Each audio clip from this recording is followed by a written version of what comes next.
Hello students, welcome to my class. In my last lectures, I was discussing about the theory related to this topic. That is the chapter number 6, that is the metallurgy. Today we will discuss few questions based on this topic. How the questions asked and what is the value of this chapter. Clear my friends? So let's start the topic, that is question number 1. Look at what is given here. Wait for a moment. What is the role of silica in the metallurgy of copper? Okay, yes sir. As we know, the important ore of copper is copper pyrite, CuFeS2. Yes sir. Definitely when reduction, first of all concentration, then there is a roasting take place. What will happen? It gives you Cu2s plus Fes. Clear my friend? Now Cu2O on further reduction, that is my friend roasting, gives you Cu2O plus SO2. Clear to you? Yes. Now FeS, that is roasting, on reduction converts into FeO plus SO2. Clear my friend? Now this FeO is impurity and this is my friend basic oxide, that is basic impurities. Yes, impurities. Now to remove FeO, what I am telling, to remove FeO we use acidic flush. So what is the role of silica? To remove the basic impurities FeO we use acidic flush, and SiO2 silica combine with FeO and form FeSiO3, my friend, and this is my friend slag. So in simple word, if anyone asks you, it is 1 marks question, then what is the role of silica? That is, the role of silica is to remove the basic impurities, basic oxide FeO by forming slag. That is the simple explanation. Am I right? Yes sir, you are absolutely right. I am going to rub this part, I will discuss the next part of the question. Wait for a moment.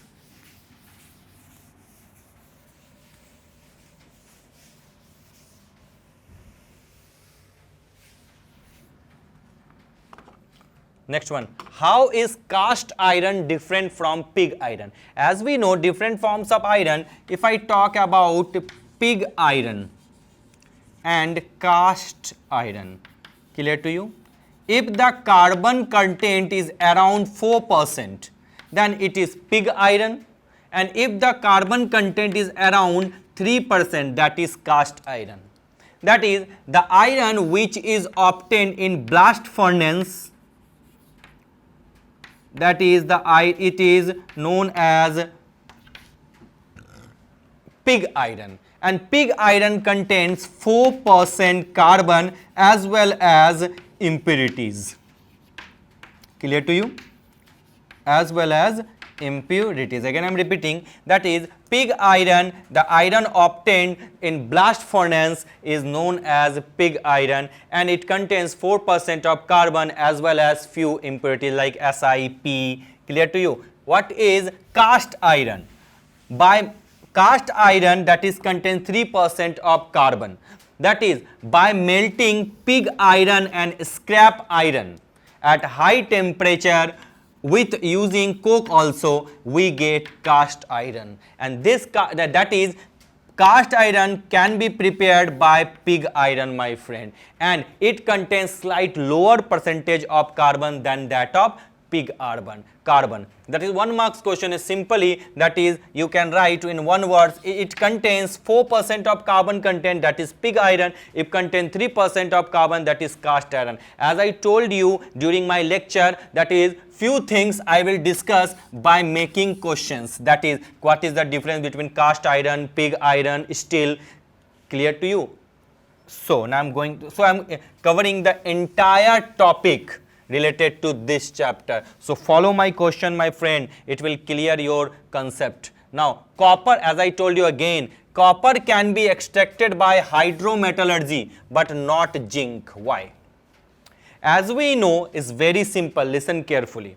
Copper can be converted to copper 2 plus if we treat it, or copper 2 plus can be converted to copper.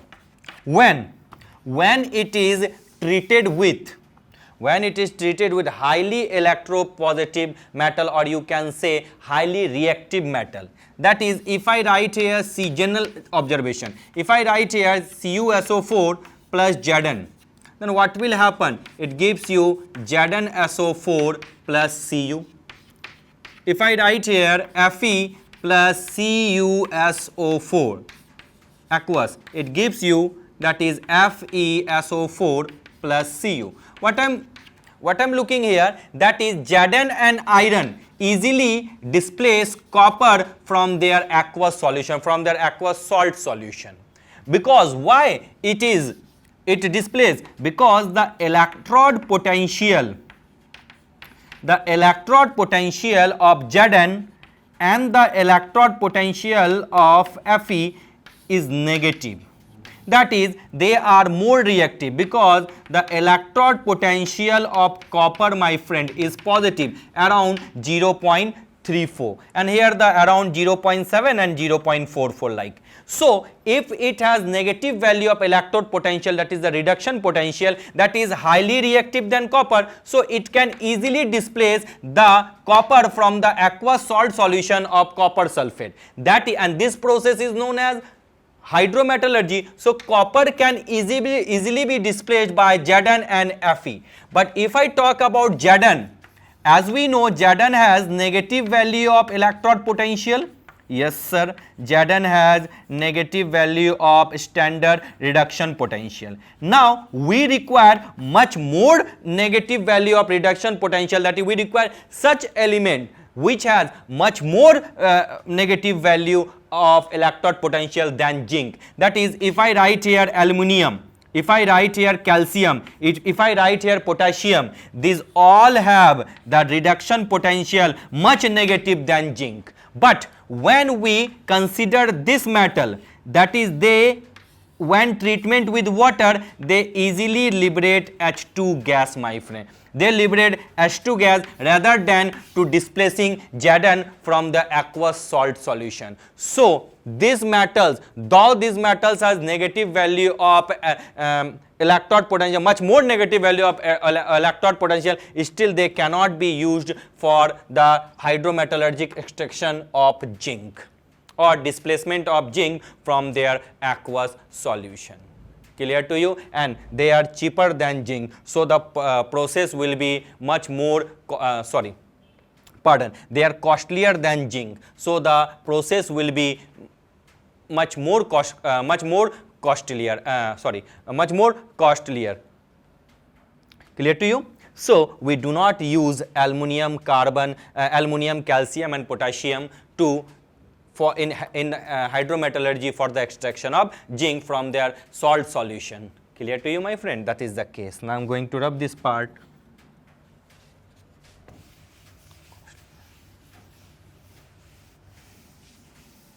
Now let's move to the next one. The next question is question number 4. Now listen carefully what is given here. Question number 4. Out of carbon and carbon monoxide, which is better reducing agent? During my lecture, Lingam diagram I have discussed this thing. As we know, at 983 Kelvin, above 983 Kelvin, carbon is better reducing agent, my friend. Again I am repeating, follow my lecture, I have discussed this thing, that is, above 983 Kelvin, carbon is better reducing agent, but below 983 Kelvin, carbon monoxide is better reducing agent, my friend. This is the case. Again I am repeating, carbon is better reducing agent and above 983 Kelvin, but below 983 Kelvin, carbon monoxide is better, because above 983 Kelvin, carbon monoxide is stable, and the formation of carbon monoxide to carbon dioxide is less efficient in comparison to the conversion of carbon into carbon dioxide. So carbon is better reducing agent above 983 Kelvin and carbon monoxide is better reducing agent below 983 Kelvin, and this all judged by my friend Illingham diagram, that is delta T delta S, that is the graph between, do you remember, delta H formation and temperature play a role whether the process is spontaneous or whether the process is non-spontaneous. I have discussed this thing, my friend. Do you remember? Yes sir, this is the zone 983 Kelvin, and these are most valuable question generally. They ask the question according to the weightage of the question, you have to reply. This is just a 2 marks question, just simple explanation is required, but the if the weightage of question is around 3 and 4 marks, then completely by using Illingham diagram you explain this, and I have discussed these things, my friend, in my lecture sheet in my ebook. Clear to you? Now I am going to rub this part and we'll discuss the next question. Wait for a moment.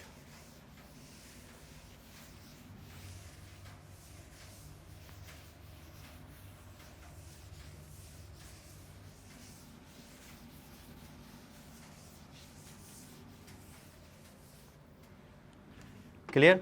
The next one. Now this is completely for you.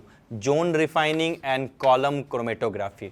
This is a modern technique of refining of metals, and zone refining, this is depend upon the solubility of impurities, and this method is used to refine very pure, for the refining of ultra pure metal, for silicon, for germanium. And what will happen, that is based on the fact that impurities are more soluble at the melt than the solid state of, than the solid form of the metal.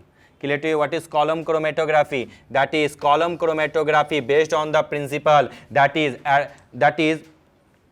at different zone the different colored substance are absorbed at the particular adsorbent. What I'm telling, this chromatography, this technique is based on the fact that at different level, at different level, the adsorption of different substance take place, that is the different color substance take place, and by the process we easily separate them.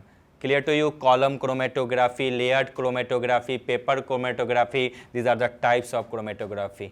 Clear, my friend? I think you can easily explain. I have given the detailed explanation related to this one during my lecture, as well as in ebook I have also explained these things. Clear? Now let's move to the next segment. What is the next segment here? Check it out.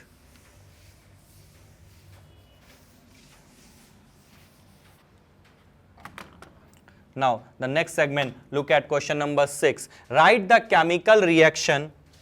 Again I am repeating, that is, write the chemical reaction taking place in the extraction of zinc from zinc blade. Clear? Now as we know, the first process is, my friend, concentration of ore.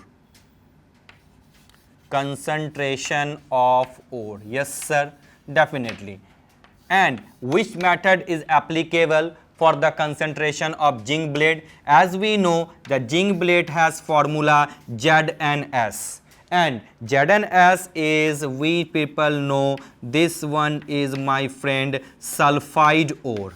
Yes, ZnS is sulfide ore, and for sulfide ore the best process is, my friend, froth flotation process. Do you remember? Again I am repeating, that is, for sulfide ore the best concentration method is froth flotation process. Am I right? Yes sir. Now after concentrated ore, what will you do? That is, my friend, that is, now the process is roasting of ore. Why roasting? Why not calcination, my friend? Because this is a sulfide ore, and sulfide ore can be converted to oxide ore when it is treated with oxygen at a high temperature. Around the temperature will be 1200 to 1300 Kelvin, and in this case that is the ZnS will be converted to my friend ZnO, and byproduct here, that is SO2. Now the third process, tell me my friend, sir, the third process is my friend reduction. Now we have two better reducing agent, carbon and carbon monoxide. By using the Illingham diagram, which one is the better reducing agent? That is carbon. It reduces, that is zinc, ZnO2 zinc plus Cu. Here the temperature is around 600 Kelvin, my friend. Now what we get? Zinc. Now in this case it contains still few impurities, and for zinc the better refining process is my friend electrolytic refining. Do you remember? The next one is electrolytic refining. In electrolytic refining, what will happen? We will use impure Zn as anode. Clear to you? Impure Zn as anode, and the solution is ZnSO4 solution containing H2SO4. So what I am telling, the electrolyte here is ZnSO4 containing H2SO4. Clear to you? And pure Zn act as a cathode. Pure Zn is taken as cathode. What will happen? The complete redox reaction will take place, and we get pure Zn at cathode, my friend. Again I am repeating, pure Zn at cathode. As I promised you, according to your NCERT book, I will discuss the extraction of few metals during my numerical solving sheet, that is problem solving. So I am discussing the things, that is write the chemical reaction taking concentration, roasting, reduction and electrolytic refining. I have discussed each and everything in detail, so you do not need to further remember those things, just understand. And whatever the case, whether it is copper, whether it is Zn, whether it is iron, the process is very simple. Command over the theory, you can solve each and every questions, my friend. Now I am going to wrap this part and we'll discuss the next one. Wait for a moment.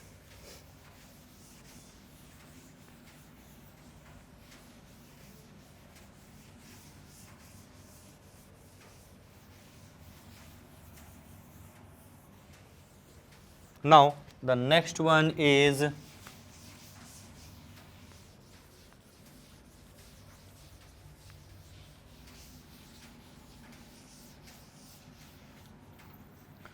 that is the question number 7. Suggest the condition under which magnesium could reduce alumina. As we know, the formula of alumina is Al2O3.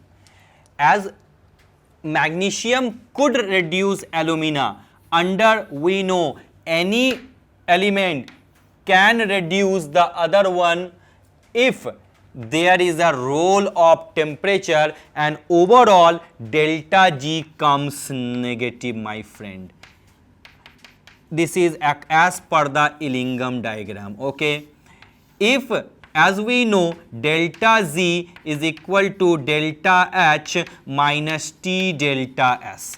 If the overall value is delta G is negative, then what will happen? We can say the reaction is feasible. So if we rise the temperature, then what will happen? There is a maximum probability for the delta G comes to be negative. So condition is, if I increase the temperature and temperature around up to 1623 Kelvin, then Mg has a ability to reduce Al2O3, my friend, and forming MgO plus Al. This is the condition, my friend. You can explain in detail by writing the reaction, or simply you can say if the temperature rises up to 1623 Kelvin, then in this, under this situation, delta G value comes more negative and magnesium will reduce alumina and give you aluminum back.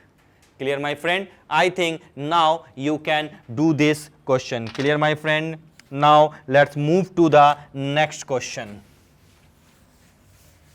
Now, what is the next question here? Check it out. The next question here is what is meant by chromatography?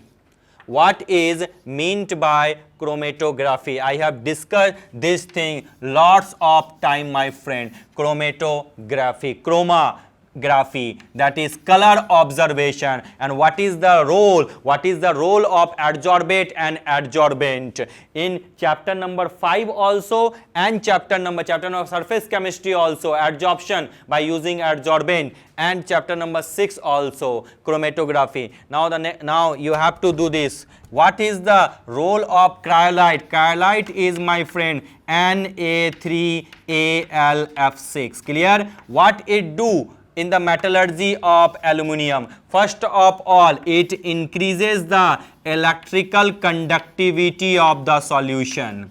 Yes, during electrical conductivity of the electrolytic solution. What I am telling, my friend, again I am repeating. What is the role? Cryolite is used during the extraction or during the extraction of aluminium, during the metallurgy. First of all, it increases the conductivity of the electrolytic solution. Second one is, my friend, it lowers the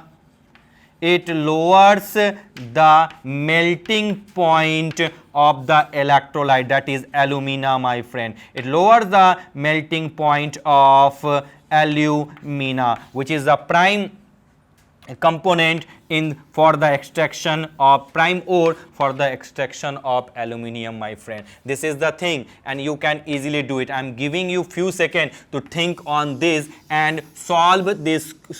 Write down the role in your book, in your copy, and tell me whether you are correct or wrong. Chromatography, chroma, color, graphy, observation, color observation by using adsorbent, my friend. Clear? So do it. I am giving you only 2 minutes.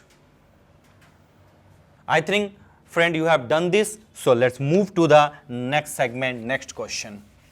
Wait for a moment.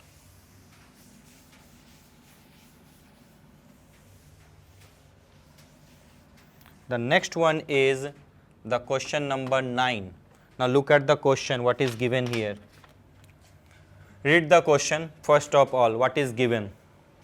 That is, the reaction delta Z is equal to minus 421 kilojoule is thermodynamically feasible as in apparent from the Gibbs free energy value. Why does it not take place at room temperature? Why it not take place at room temperature? This is the best question. Listen carefully. As we know, delta G is equal to minus 2.303 RT log K. That is, delta G directly linked to the value of equilibrium constant. Am I right? If the equilibrium constant is more, the value of delta G will be more and more negative.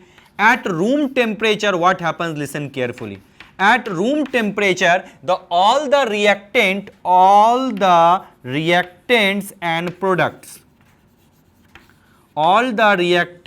and products are in solid phase. Yes, are in solid state. So we cannot.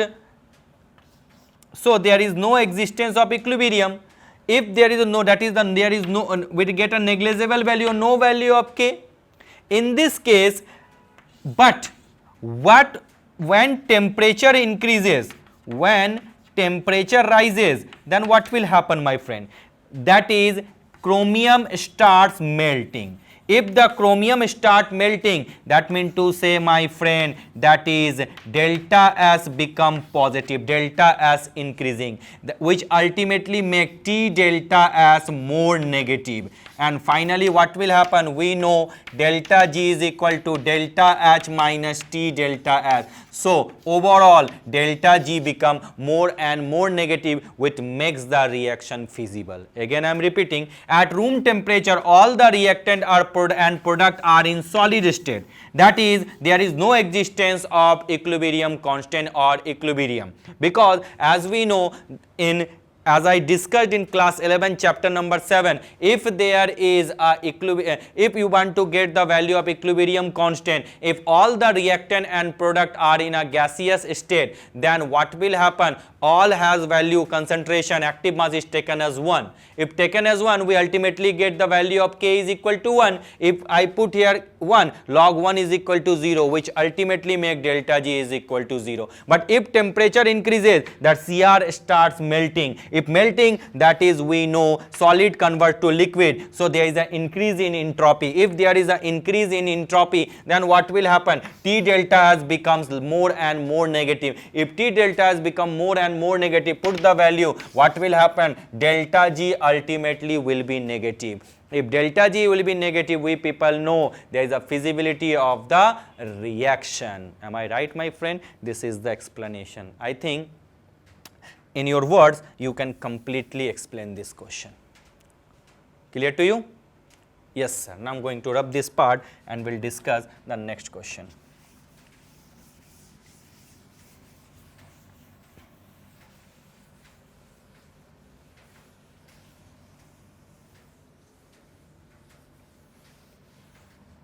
What is the next question here, my friend? Look at the question number 10. What is given here? What is the role of graphite in the electrometallurgy of aluminium? Clear, my friend? Yes. As we know, in electrometallurgy of aluminium, graphite is taken as anode. Yes. Listen carefully. Graphite is taken as anode and the graphite lined iron is taken as cathode.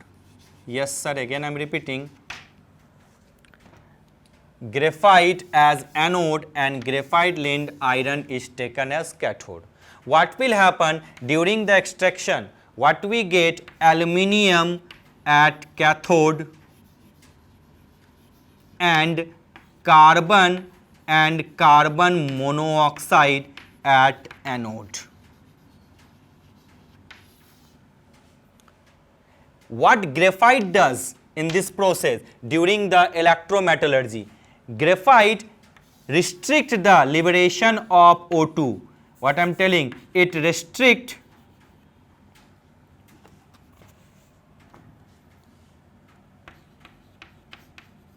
the liberation of O2 at anode by forming CO and CO2. Clear to you? So, it restricts the further conversion of aluminium into Al2O3, because if there is a formation of O2 at anode take place, then as we know, aluminium has affinity for oxygen, so aluminium further will be converted to Al2O3. The big role. Again I am repeating, if graphite is used as an anode, then it restricts the formation of O2 at anode by forming CO and CO2. If oxygen O2 forms at anode, then it will react with aluminium and form Al2O3 again. So, for prevent the liberation of O2, we use O2 at anode, we use graphite. If we do not use graphite, use graphite as an anode, if we use another metal except graphite as anode, then what will happen, my friend? That means to say that is there is a liberation of O2 at anode take place, which will oxidize the metal electrode also, and as well as aluminium liberated at cathode. Clear? My simple explanation. Are you getting, my friend? This is the case. What I am telling, if you have a command over the theory, then you can easily solve each and every question. It completely depends on you. If you have a command over all the process involving related to metallurgy, then you can easily get the answer. Now next question is, how is leaching carried out? Leaching, this is the chemical method of concentration of ore, of low grade copper ore. Is very simple. As we know, low grade copper ore is treated with H2SO4 in presence of oxygen when Cu goes into the solution as Cu2 plus ion. So by using acid, that is Cu plus H2SO4 plus O2, my friend, it gives you CuSO4 plus H2O. Clear to you? Again I am repeating. How? By treatment with acid, by treatment of low grade copper with acid in presence of oxygen, leaching is done, where Cu goes into the solution as Cu2 plus ion. This is the case, my friend. Now look at here, balance, that is 2, put here 2, that is 2H2SO4, 4, 2CuSO4 plus O2. Clear to you? These are the questions, my friend, and definitely you can practice maximum number of questions is up to you, or if you have any doubt you can easily approach to me. Again I am repeating, as I discussed during my lecture also, Illingworth diagram is most important. For Illingworth, especially for Illingworth diagram, follow my lecture 2, 3 or 4 times, my friend. I have given the detailed explanation related to Illingworth diagram, because I know it will help you a lot while solving question in upcoming board examination. So if you have any doubt, again I am repeating, you can easily approach to me. So friend, these are the few questions related to this chapter. In my next class, I will discuss new chapter, new topic. Clear? Till then, bye bye. Thank you so much.